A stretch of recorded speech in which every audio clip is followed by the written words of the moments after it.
Hello दोस्तों, मेरा नाम है जयप्रकाश और आप सुन रहे हैं रीडर्स जर्नी। आज हम जिस जातक कथा के बारे में सुनेंगे उसका नाम है रोहंता मेघा जातक।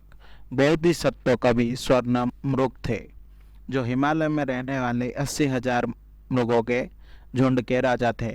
वो अपने छोटे भाई और बहन के साथ मिलकर अपने अंधे बुजुर्ग माता पिता की देखभाल करते थे।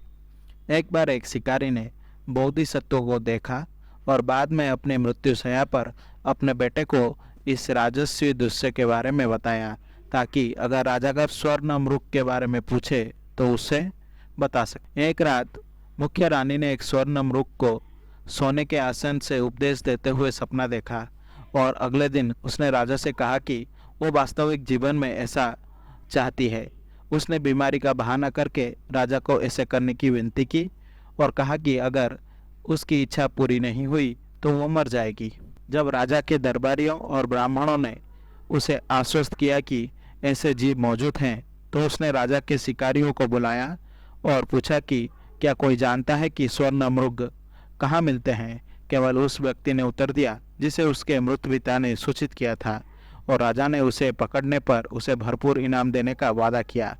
जीवित रहना बेहतर था, लेकिन यदि आवश्यक हो तो मृत्यु भी स्वीकार्य था। शिकारी ने खोज की और बोधिसत्व को पाया। फिर नदी के एक घाट पर जाल बिछाया जहाँ झुंड पानी पीने आया था। अगली बार जब बोधिसत्व नदी की ओर चला तो फंदा उसके पैर में फंस गया, लेकिन वो शांत रहा ताकि बाकी झुंड पानी पी सके। कुछ समय बीतने के बाद उसने फंदे से बाहर निकलने की कोशिश की, लेकिन फंदा उसकी हड्डी तक कट गया। इसीलिए उसने पकड़ने के लिए चिल्लाया और भयभीत हिरण भाग गए। जब बोधिसत्व के और भाई बहन उस भगदड़ में नहीं देखा तो उसे पता चला कि क्या कुछ बुरा हुआ है, और वे उसकी मदद करने के लिए नदी पर लौट आए। उसने उन दोनों को से कहा कि वे चले जाएं, अन्यथा उनके माता पिता की देखभाल करने वाला कोई नहीं होगा। लेकिन उन्होंने जाने से इनकार कर दिया। उसे बचाने के लिए अपने जान जोखिम में डालने की कसम खाई। शिकारी अपने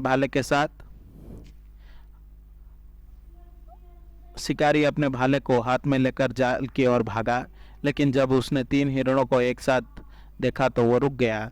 जब उसे बताया गया कि वे परिवार के सदस्य हैं तो उसका दिल नरम हो गया, और जब भाई ने समझाया कि शिकारी ने एक साधारण हिरण को नहीं बल्कि असाधारण बुद्धि और गुणों वाले राजा को पकड़ा है और उसे मारने से कुछ 5 मौतें होंगी, शिकारी ने फैसला किया कि वो राजा को इनाम की इच्छा से ज़्यादा धरती द्वारा नर्क में समा जाने या बिजली गिरने से डरता है। शिकारी ने कोमलता से जाल को हटाया और खून को धो दिया। शिकारी ने प्रेम और बोधिसत्व की गुणों की शक्ति से घाव जादुई रूप से ठीक हो गया, जैसे कि वो कभी था ही नहीं। जब बोधिसत्व ने सुना कि शिकारी ने उसे क्यों पकड़ा है, तो उसने महल में जाकर रानी को उपदेश देने की पेशकश की, लेकिन शिकारी ने उसे चेतावनी दी कि राजा स्वभाव से क्रूर होते हैं और ये जोखिम उठाने लायक नहीं है। इसके बजाय बोधिसत्व ने शिकारी को पवित्र जीवन और 5 उपदेशों के बारे में सिखाया ताकि वो उसकी जगह पर उपदेश दे सके। उसने शिकारी को अपनी पीठ रगड़ने के लिए कहा, कुछ सुनहरे बाल लाने को कहा, ताकि साबित हो सके कि संदेश किसकी ओर से आया है। महल में शिकारी ने सुनहरे बाल राजा के हाथ में रख दिए और जंगल से अपनी कहानी सुनाई। 3 हिरणों की प्रशंसा की। राजा के कहने पर शिकारी ने एक सुनहरे सिंहासन पर बैठकर एक शानदार उपदेश दिया, जिसने राजा से अपनी सभी कर्मों धर्मी होने का आग्रह किया ताकि वह स्वर्ग में पुनर्जन्म ले सके। रानी की लालसा पूरी हो गई और राजा प्रसन्न हुआ। इसीलिए उसने शिकारी को सोना, गहने, गाय, समान पद मूल्य की 2 पत्नियां भेंट की। हालांकि शिकारी ने अपना इनाम पत्नी को दे दिया और एक तपस्वी के रूप में रहने के लिए हिमालय चला गया।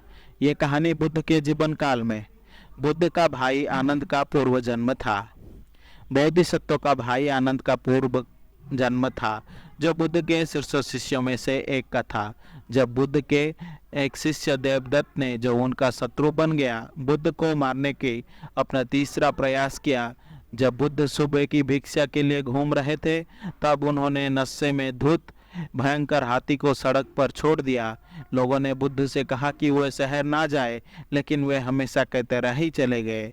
जब उन्होंने हाथी को घर को ध्वस्त करते और गाड़ियों को कुचलते देखा तो सभी 80 प्रमुख बुजुर्गों ने बुद्ध की रक्षा के लिए खुद हाथी का सामना करना चाहा, लेकिन उन्होंने उन्हें ऐसा ना करने का उपदेश दिया। हालांकि आनंद को बुद्ध से इतना गहरा लगाव था कि उसने उनकी बात नहीं सुनी और बुद्ध के सामने अपने प्राण त्यागने के लिए तैयार हो गया।